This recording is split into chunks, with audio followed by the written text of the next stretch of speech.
સરસ મજાનું રામ મંદિરની સ્થાપના થઈ ગઈ, રામ રાજ્ય સ્થપાઈ પણ જશે, પણ રામ રાજ્યમાં રહેતો નાગરિક વિચારશીલ તો હોવો જોશે ને.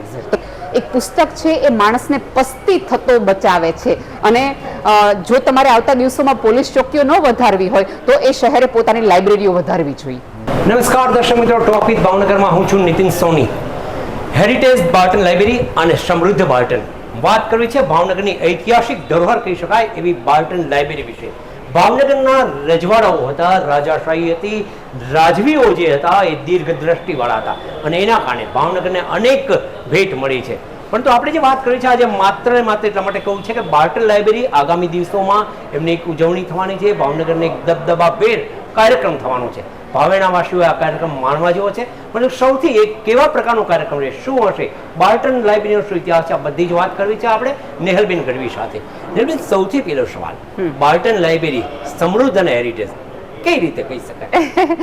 જે સભ્યતા પાસે જ્ઞાન નથી એ સભ્યતા નિષ્પ્રભ થઈ છે, એ સભ્યતા લાંબુ ટકી નથી, આપણને બધાને ખબર છે. અને જે સભ્યતા પોતાનો ઇતિહાસ જાળવી નથી શકી એ પોતાનું ભવિષ્ય પણ રચી શકવાના નથી, બરાબર? કારણ કે ભવિષ્ય એ અંતે ભૂતકાળના પાયા ઉપર કે ઇતિહાસના પાયા ઉપર રચાયેલું છે.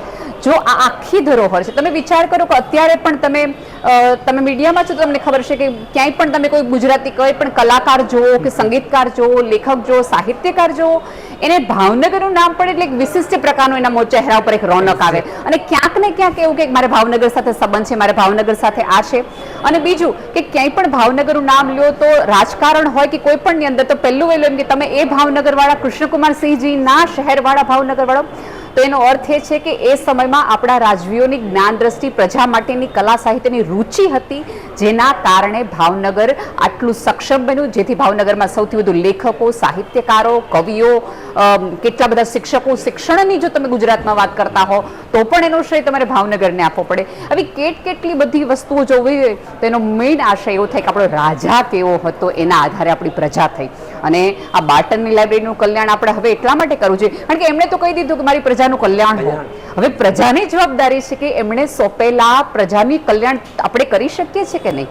હું તો દ્રઢપણે માનું છું કે જે શહેરની અંદર જે લોકો રહે છે એમાં મોલ છે, મલ્ટીપ્લેક્સ છે, બધું છે, તો સમજો કે એ સભ્યતા બહુ લાંબુ નથી ચાલવાની. પણ જે શહેરની અંદર લાઇબ્રેરી છે, મ્યુઝિયમ છે, ઇતિહાસ માટેનું ગર્વ છે, એ સભ્યતા ચોક્કસ લાવે છે. તો આપણે વિદેશમાં જ્યાં જ્યાં ફરવા જઈએ છીએ ત્યાં તમે જોજો કે કેટલી મોટી મોટી લાઇબ્રેરીઓ છે, કેટલા. તો એનો અર્થ એ છે કે જ્ઞાન માટે જરૂરી છે. અને કે એક પ્રશ્ન આપણને એવો પણ થાય કે હવે તો ટેકનોલોજી છે, આંગળીના જનરેશન છે, આ બધું છે, પણ જે લોકો ટેકનોલોજી બનાવે છે ને એ તે માટે જાય છે તો પુસ્તકો તરફ જ.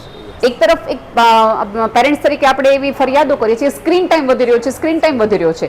ઓકે, સ્ક્રીન ટાઈમ વધી રહ્યો છે તો શું માત્ર મોબાઈલ લઈ લેવાથી એ બાળકનું જીવન બદલાઈ જશે કે એ બાળકને પુસ્તક તરફ, વાંચન તરફ?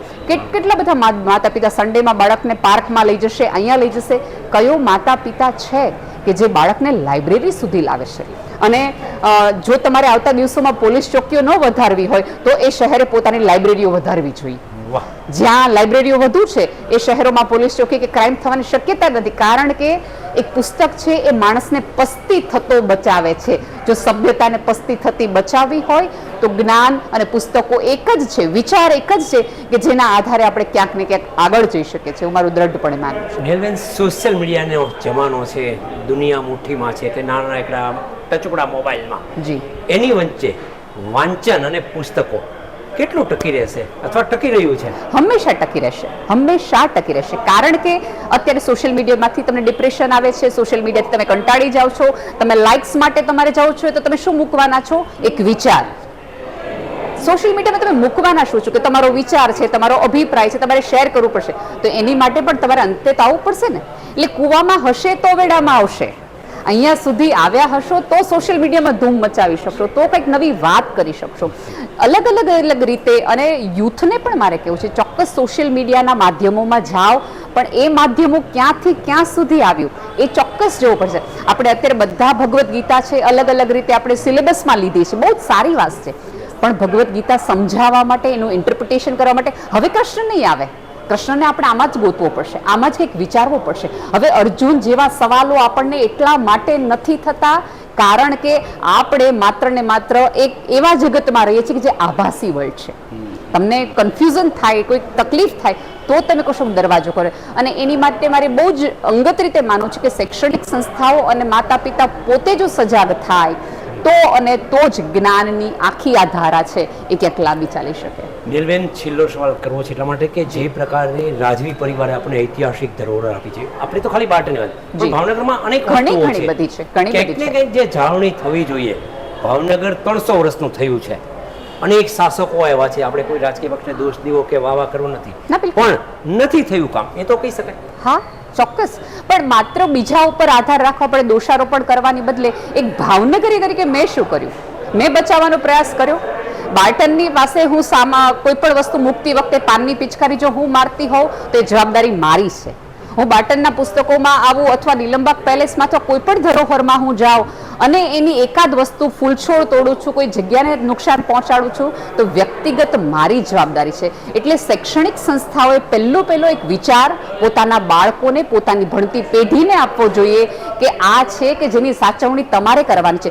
ચોક્કસ આપણે બધાએ સરસ મજાનું રામ મંદિરની સ્થાપના થઈ ગઈ, રામ રાજ્ય સ્થપાઈ પણ જશે, પણ રામ રાજ્યમાં રહેતો નાગરિક વિચારશીલ તો હોવો જોશે ને. તો વિચાર લાવશો ક્યાંથી? આ બધા મંદિરો છે, આ મંદિરોમાંથી બહાર આવશો તો રામ રાજ્યની સ્થાપના થશે. દર્શક મિત્રો, આ હતા નીલબેન, બહુ સ્પષ્ટપણે કહ્યું છે રાજા કેવો હોવો જોઈએ, અને એ જ ભાવનગરના રાજવેતા કૃષ્ણકુમારસિંહજી, જેની સમાધિ ઉપર લખ્યું છે મારી પ્રજાનું કલ્યાણ કરો. વાસ્તવિકતા વિચારવાનો સમય છે, શું ખરેખર પ્રજાનું કલ્યાણ થઈ રહ્યું છે? ફરી મળીશું એક નવા વિષય સાથે, ત્યાં સુધી જાઓ.